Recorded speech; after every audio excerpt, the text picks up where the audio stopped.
Excuse me, Mr. DJ. Hey, check this out. We got a great show coming your way.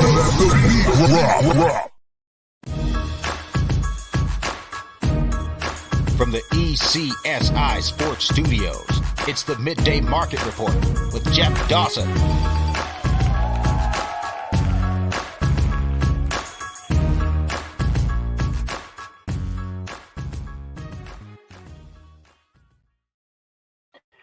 Good afternoon, sports fans from all around the globe. I am the host, Jeff Dawson, East Coast Sports Investors, your midday market report. Let me see. Two, right? Two. I think I was pretty close there. May 24th. It's Wednesday. Thank you all for watching, listening, tuning in. Good 45 minutes, actually almost an hour with Pops in LA talking Lakers, LeBron, Lomo, Haney, and a little Dodger report. Now here at 3:36, of course, because we have our half-hour prep, me and Andrew. Going to talk some NHL, and it's crazy where two series, two Eastern and West Coast finals, 3-0 looking for sweeps, and I don't think anyone saw sweeps in either one of these series. And if you did, I assume you didn't have the Panthers on one of them. And then Vegas, was favored to win this series, but 3-0 against the Stars. And I know myself and Andrew have a few choice words to Mr. Jamie Benn. He has been crossed off the Christmas card list, and there will be no thanks going his way. But anyways, Andrew fully recovered from his weekend in Boston and his little Sunday trip to good old Cape Cod. Nice afternoon at Baxter's. Nice little fish and chips and a little mini tour to Hyannisport, the Kennedy compound, and a few beaches. But he's back in Canada. So without further ado, let's bring him on, the one and only Mr. Andrew McInnis. Mr. Jeff, good to be here, and thank you again for showing us around. It was a short trip, but great trip overall. Yeah, I mean, you got the weekend spent in Boston.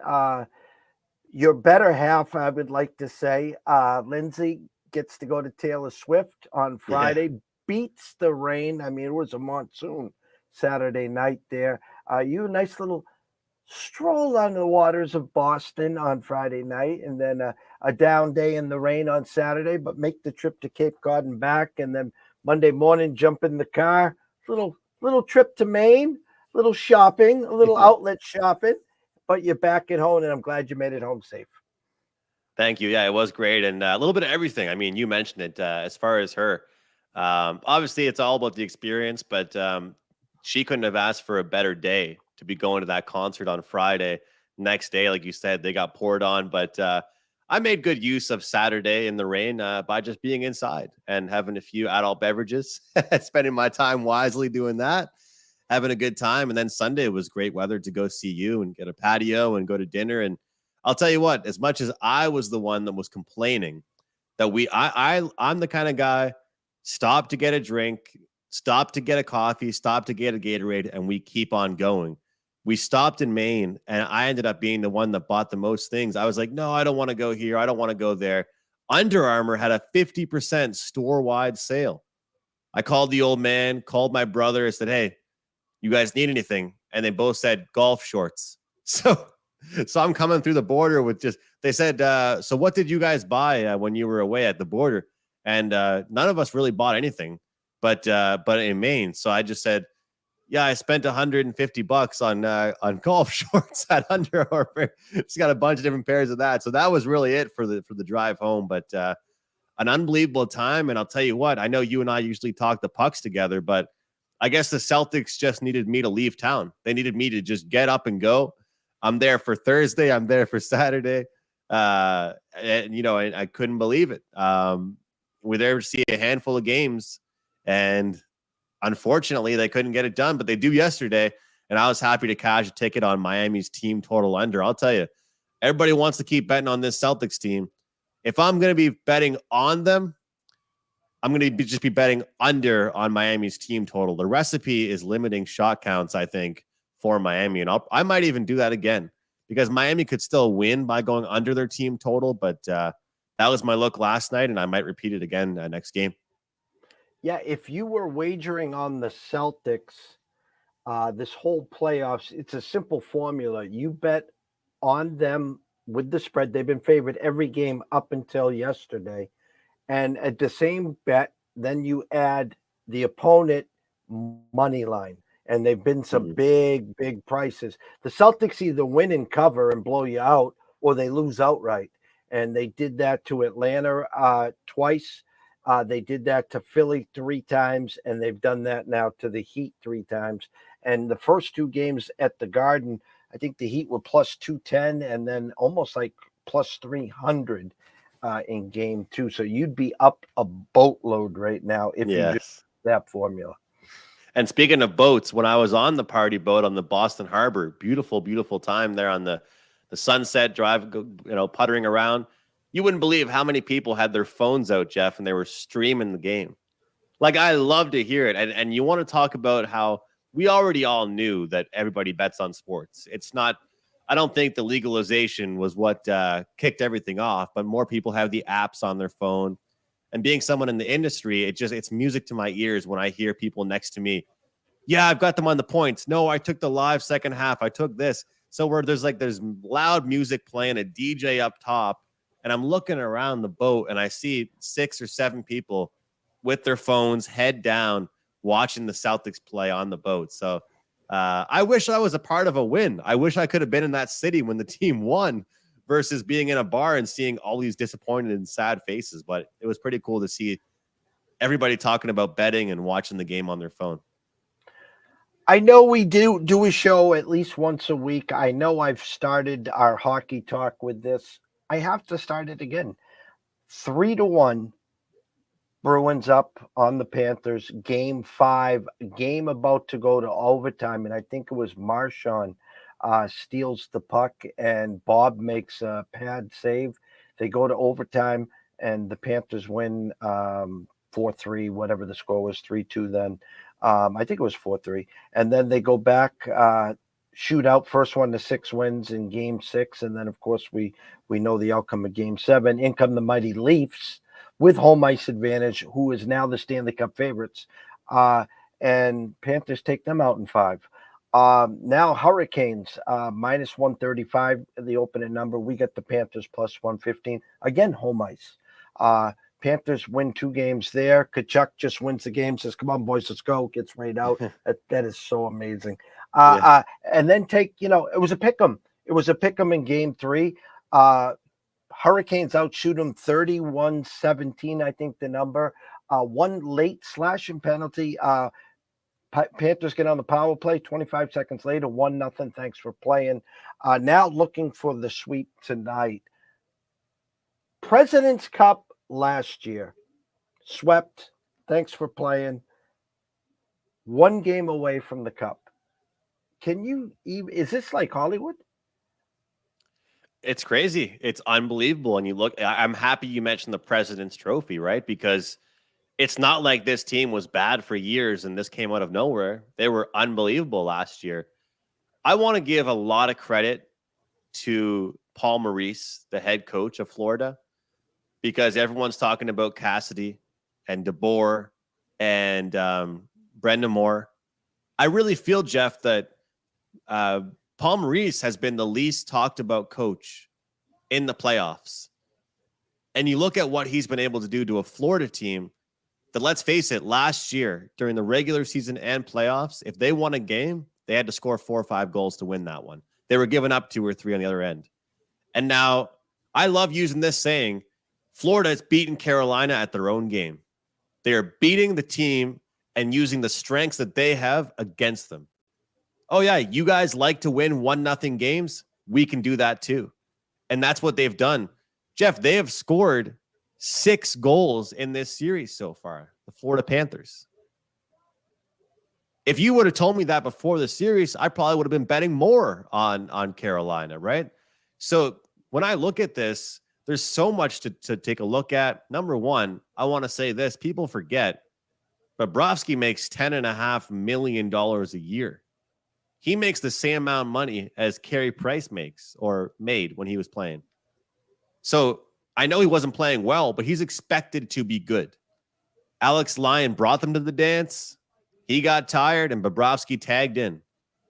And I heard a lot of people talking about just the fatigue factor for some goaltenders. Ottinger hasn't been playing very well for Dallas. Did he potentially play too many games? Did Dallas trying to win their division screw him over by him playing way too many games? Who knows? But I'm going to take it even a big step farther back than you did with the Boston series and think back to Pittsburgh losing to the Chicago Blackhawks and the Columbus Blue Jackets. If the Pittsburgh Penguins beat the Chicago Blackhawks, who now have the number 1 overall pick for next season, Florida isn't even in the playoffs. Florida does not make the playoffs, does not beat Boston, Toronto, and potentially sweeping tonight. It's amazing how things work. It's incredible to look at. But my big point on this series is that it really has not been the Florida Panthers' goal scoring that's gotten them to where they are right now. It's been all defense and goaltending. And I wanted to ask you, did you see that picture? Bobrovsky lost 20 pounds during one game. He looked kind of scary. Like his body looked, it was noticeable. It's very worrisome. It's kind of like the weight bullies in the UFC that go down so much and then they just put it all back on before fight time. I don't know, but he's a man on a mission right now. And we were talking backstage together. What would we have to see to bet against them, to take the Carolina Hurricanes on the money line? I haven't seen much yet. But I will say this, Jeff, before I hand it back over to you. Panthers haven't blown out Carolina in any game. They won the big one in overtime, the multi-overtime game. They won another close game. There hasn't been one game that they've even covered the puck line. Something to think about. And you're spot on the numbers. And the numbers, when I dig deep and peel the onions back on DraftKings, I mean, it's almost like pulling teeth to get the Hurricanes to 3 goals on their team total. And it's more like if they're going to win, it's going to be 2-0 or 2-1. And even for the Panthers, they're gift wrapping you. Hey, you want the Panthers to get to 4 tonight? I'm going to give you some nice plus money. And I'm looking tonight, Panthers overnight number -113 and under over a 5.5, juice under -30 cents. Currently at our friends at the Circa, Mr. Benson, Mr. Metcalf. Derek Stevens, good afternoon. 107 right now on the Panthers, -107. The Hurricanes -103, 5.5 juiced under -30 cents. Look, we've talked about it. How do you bet this game? How can anybody possibly go against the Florida Panthers? I've been preaching this all day long, and I looked at it yesterday as well. Went from +120 down to +110. My bet on this game is simple. I don't want to take the money line on Carolina. I do think that we could see a gentleman's sweep, but here's how I want to go with it. Team total under 2.5 for the Panthers. Played it last night for the Vegas Golden Knights. Did not go very well. But there's a big difference between that series and this one. And the difference is what I said a few moments ago is that there hasn't been one blowout in this series so far. Every single game has been close. And in fact, 2 out of the 3 games so far in the series that Florida has won, they haven't even gone over their team total. They're winning games 1-0, 2-1. And then, of course, they won the 3-2 that went into quadruple overtime. I believe that was the game. So, I mean, when I look at this one, I'm getting a plus price on a Carolina team to pretty much give their best defensive effort they can give to save the embarrassment and save their season. That's what I'm betting on. I'm not as much betting on them to win the game as I am for them to play the best defensive style of hockey that they can. Part of me was a bit worried, Jeff, thinking, what if they're so frustrated offensively, they start pinching up a little bit? They start adding guys to the rush and they get counterattacked. But I think that when you're a team like Carolina, you stick to what you know best, and they're going to try. It's like I said to you before, it's hard to bet against Panthers because they keep finding a way right now. But at the same time, there's nothing that they've dominantly showed us that they're miles ahead of Carolina. They haven't won, back-to-back games 4-1, 4-2, 5-2. Every game's been close. So 67% of the games so far, Florida have won, but hasn't even gone over their team total. And back against the wall, that's my bet here. Carolina stepping up, playing well defensively, and I'm getting plus 110 with it. I go back to the Hurricanes-Rangers series, and I think the first two games in Carolina were tight. And again, don't quote me on this, but in my head, I remember tight checking, close-scoring games, and then they got to Madison Square Garden, and it was like a shootout, those games 3 and 4. Carolina 0-3, and I'm going to just play devil's advocate for a second here. Carolina 0-3, playing their style. As you said, the Panthers are just beating the Hurricanes at their own game. Is there a point in that locker room? They were showing some of the players, and I don't know who the player was. Man, he just took 2 or 3 tomahawk chops with a stick as he's walking out of it. I mean, they dominated the game. I like to say right side, wrong result. I mean, they were the side. You can't tell me they weren't the side in game 3. They played their what's off, and they just got bobbed. I said that in our alert. They didn't get robbed. They got bobbed. And bobbed. Thanks for playing. And so is there any little inkling that they're just sitting in the locker room after pregame and say, you know what? We're going to shock this team. First 1 to 5 tonight wins. Like I said, that is a worry for me. Like I said today on Puck Time, part of me is thinking, you know what? When everyone thinks that it's like you and I always joke about it in every sport together. When everyone's thinking one thing is a lock, it's never a lock. Everybody goes the other way. But I truthfully believe that if this game if one team gets 3 or 4 goals tonight, I honestly believe it's Carolina. The Panthers are so fine with scoring 1 or 2 and protecting it. That's why I brought up Paul Maurice. You have to know coaches. You have to know how they like to play. Bruce Cassidy, he's a defensive-minded coach, but he'll let his team keep playing. We saw it yesterday. But I think that what people don't know about Paul Maurice is he coached a Winnipeg team, which I hate to say it was just less talented. He's doing the exact system right now as he was in Winnipeg. He just has way more talented players, I think, and guys that are showing up in big moments. And let's not forget, Paul Maurice had Connor Hellebuck, a 2-time Vezina Trophy winning goalie. And now he's got Bob playing the way he is. It's perfect. I don't think he needs his team to score 3 or 4 goals. If they get 2 or 3, he's happy. He'll protect it. I want to ask you a question because I don't usually bet these at all. And you know me, I'm not afraid to bet a funny prop here or there. But does the first team to score this game win the hockey game? If anyone out there likes Carolina, shouldn't they just bet them to score the first goal? Because they're a way different team when they lead than when they don't have the lead. I'm tempted to take a look at that. I'm telling people, if you like Carolina tonight, you better not take the full game because if they don't score the first goal, I don't think they're going to win the hockey game. It's funny is we gave out the Panthers plus 115 to win the series. They're up 2-0. They're coming home. Panthers opened up minus 115, 118, and it was a pick 'em. Actually, a couple spots actually had Carolina favored to start game 3. And I call it a free swing. In other words, we're up 2-0. We're coming back home. The series isn't over, but if the Panthers win like they did, you're up 3-0. Now you just wait to cash your series ticket. And I call it a free swing. Go to the window. If you want to put beer and pizza money on it, fine. You want to put a quarter, half, fine. The fact is that if Carolina wins, you're going to win a quarter, half, however you play that game. And it's still 2-1 Panthers favor. They're still favored at home for game 4, and they're still favored in the series. Okay? If Panthers win like they did now, you're up 3-0. So that thought process that you just talked about brings me to Dallas and Vegas, because Vegas wins game 1. We jump on the Stars at plus 170 in the series.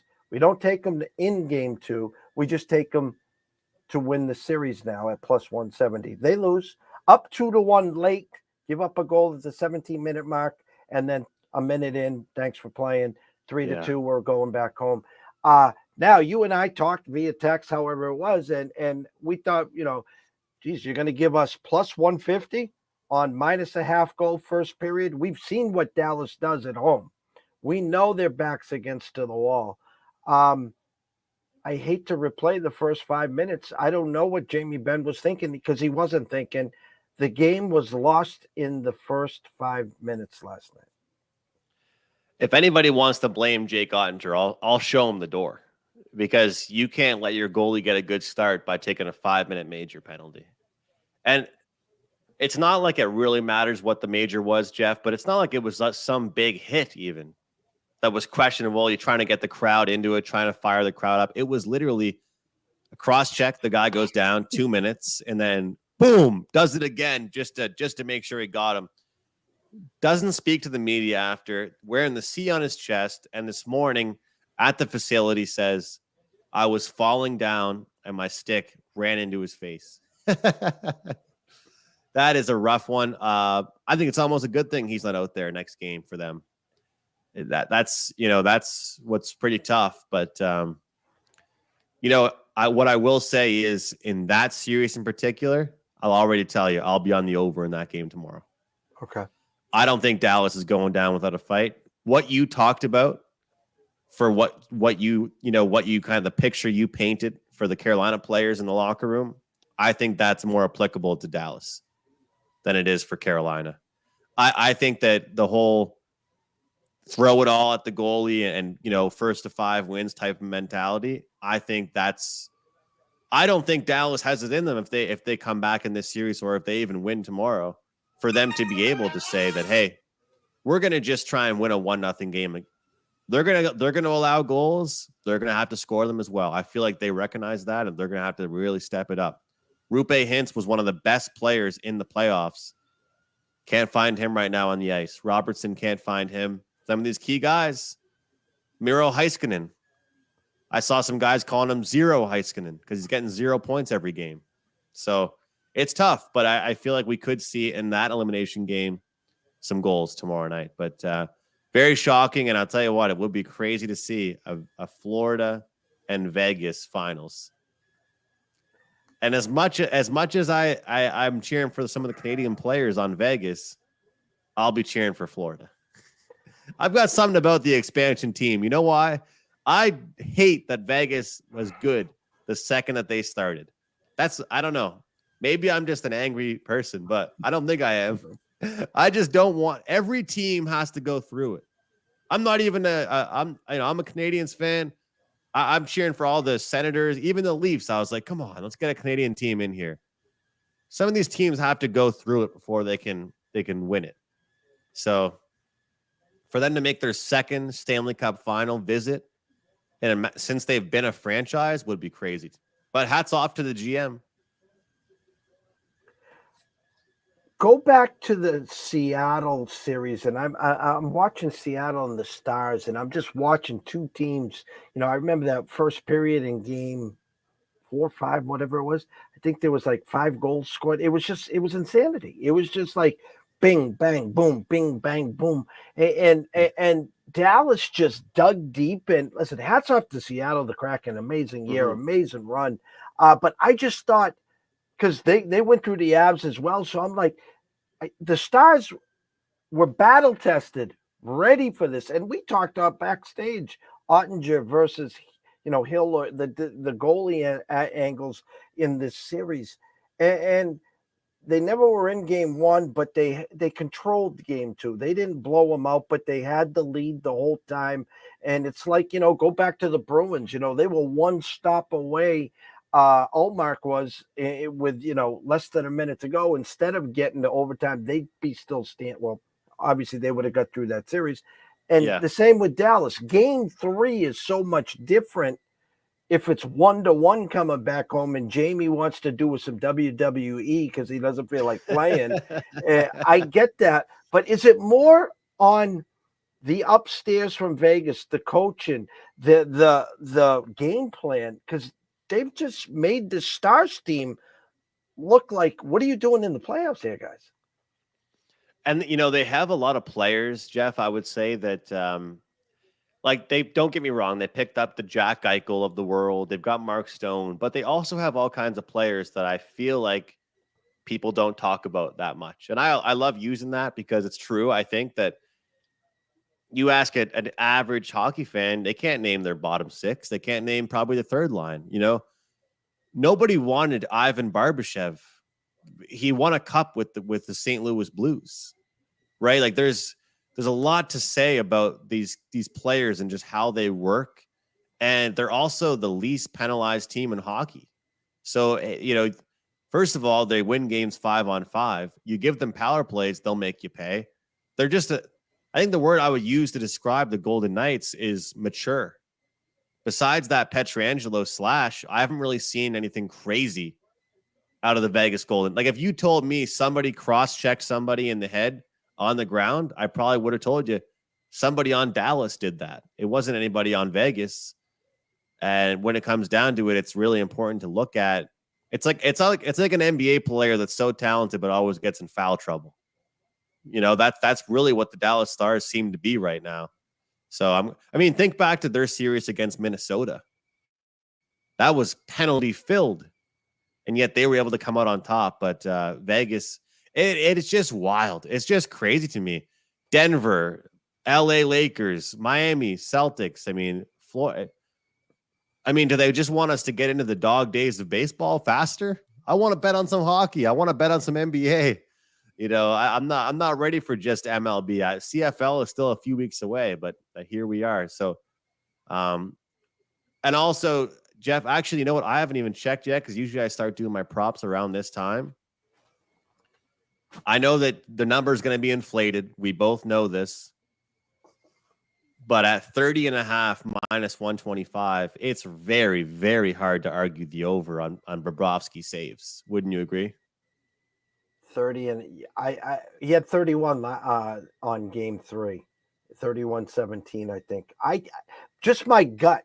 And again, I know nothing. I'm not, I'm a numbers guy, but just in my head, I'm like, what do we have to lose, guys? I know, the thought process, like the Leafs. Hey, win game 4. Let's get back home where we're real good. Let's get it to 5. This same thing as the Celtics. 1 game 4. Don't let us win one, Miami. Okay, they did. Now you got to come back and defend, where you've lost the last 3 out of 5 there.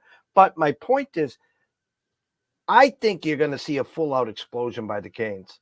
And they're just going to be saying, okay, we've had enough of this. Bob, you're on a great run. But it's one of those that you got to put some kind of fear in their head. If you're the shortstop or the second baseman on your softball team, and then you just got an error and you're shaking your head and you're just saying to yourself, all right, give me a few minutes. Just the ball, please don't get hit back to me. What happens? The ball gets hit right back to you, and there's your second error. And you're like, Coach, I put my hammy over here. Bob, it's a beach ball he's stopping right now. Yes. And you got to put a little, doubt in these guys' minds. They're so big anyways with all their equipment.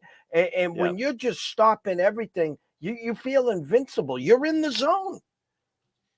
I couldn't agree more. But I still believe that defense is the recipe for success for them. I'm with you. Look, I hope I'm watching the game tonight and the goal horn is going off and off and off and off and off.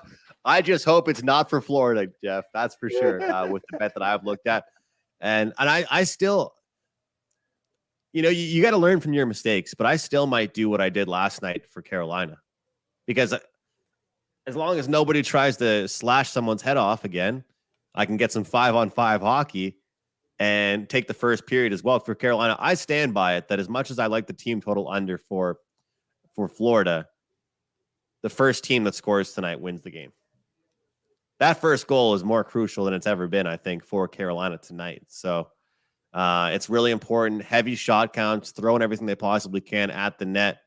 But to your point, if they do score, let's say 4, then does Bob go over his save number? Because they haven't scored yet, which is why he's going over. So if they're filling the net, how can he get saved? So it's very interesting. But I'm looking forward to the game. So far, I just have that team total under locked in. The guy that was doing the screaming and punching around, that was Jesperi Kotkaniemi, the former Canadian. He's plus 120 to record a point tonight. I might put a little sprinkle on that because he's been a good playoff player. He's a big guy around the net. And the reason why I like it, Jeff, is because Sebastian Aho is being completely shut down. That line's getting shut down. Then it might be time for the second line to do something. So I like him a little bit. Martin Necas over shots on goal. He's somebody I mentioned 4 months to you about how he's doing with the shots on goal. So he's someone I kind of have my eye on. But I've got 2 plays for World Hockey, if I could mention those. Sure. So these go off tomorrow. It's the quarterfinals. The round robin is over with now. It's the elimination games. It's so interesting for everybody out there. I mean, the rosters are, you don't know what they're going to be every single year. One year, Team Canada sends over McKinnon and Crosby. This year, half the team is below 22 years old. The captain of the team is Tyler Toffoli. And I'm sorry, he's a good player, but he's not a captain of any Canada team, in my opinion. When I'm looking at tomorrow's games, there's one play that stuck out to me right away. It's Latvia versus Sweden. The number keeps getting bet down, I guess, or really how you'd really phrase that. But I like the under 5. 5 even is what it is at DraftKings right now, minus the 120. It was 110 overnight. Looking at this Sweden team, they got, some pro caliber guys, but just a team that really buys in defensively.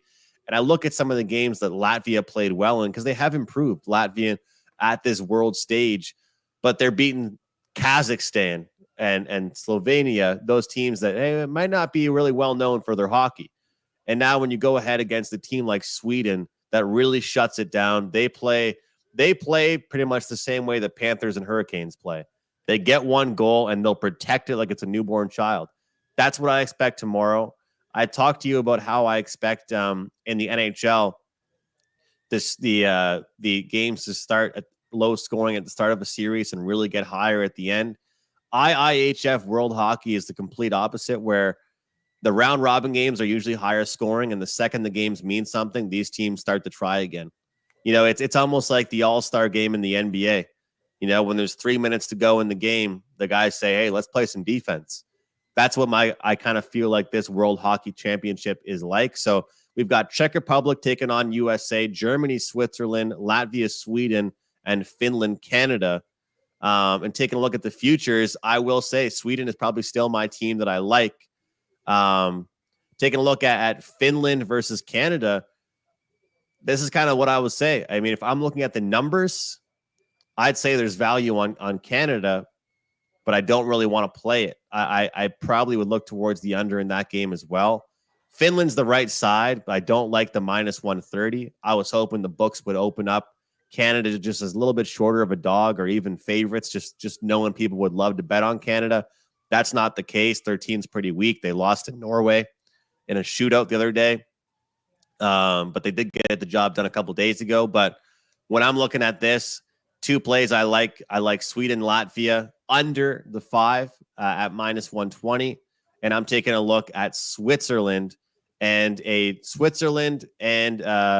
they're minus 1. There's minus 1.5 at minus 115. But if you parlay together USA and Switzerland on the money line, you get minus 112. And I really like both those teams to move forward. The scroll has been going the whole time. You can go follow Andrew on Twitter at McInnis Picks. All his work's on Wager Talk. Head on over to Sports Mayflower. Jump on over to YouTube, Mayflower Sports. Subscribe. It's free. Andrew, tell them what you have to offer the rest of the week, the rest of May, and then next Thursday, believe it or not, is June 1st. It's hard to believe. I do have a promo code going right now. Week 6-9 gets 1 week of all plays for $69. That's a $30 coupon off. So anybody interested, I'm doing basketball. We got UFC, hockey, low volume, MLB, couple plays each day. If not, it's just, one play or some free plays getting tweeted out. So you can follow me on Twitter at McInnis Picks, figure out what I'm releasing. Usually I'll tweet out kind of what's on board for the night. But as we always talk about, look for the long-term stuff. Even start with 1 week. Use that promo code week69. The one and only Andrew McInnis. I don't want to say recovered from his jet lag. He's recovered from his Under Armour shopping spree in Maine, his lunch on Cape Cod and Sunday, and of course his weekend in Boston. Go follow him at McInnis Picks on Twitter. Myself at EC Sports Invest. Probably in about a half hour, give or take. And Andrew, Riley Magnuson will be in with the closing bell. Myself will be back at 6 o'clock with Brady Canning at Las Vegas Golfer at Heat Strokes Pod, talking about the Colonial and the PGA. Brady's had back-to-back pre-flop winners. Jason Day 2 weeks ago, Brooks Koepka at 23-1 last Wednesday. Let's see what he's got. And finally, Andrew, make sure you tell Lindsay I said hello, will you? I will. Definitely. All right, everyone. See you guys soon, and thank you so much.